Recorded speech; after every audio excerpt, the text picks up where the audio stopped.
صلی اللہ علیہ وآلہ وسلم نے فرمایا، کیا میں تمہیں وہ بات نہ بتاؤں جو روزے، نماز، درجے اور صدقے سے بھی افضل ہے؟ صحابہ کرام نے عرض کی، کیوں نہیں، ضرور بتائیے۔ آپ صلی اللہ علیہ وسلم نے فرمایا، لڑنے والوں کے درمیان صلح کرا دینا۔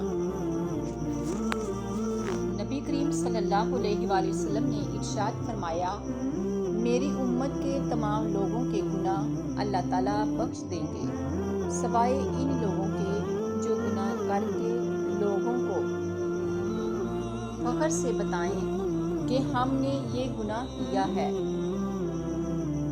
فرمان مصطفیٰ صلی اللہ علیہ وآلہ وسلم ہے، جب تم 3 آدمی ساتھ رہو تو تم میں سے 2 آدمی تیسرے کو اکیلا چھوڑ کر کان میں بات اور سرگوشی نہ کریں، کیونکہ یہ اسے رنج و غم میں مبتلا کر دے گا۔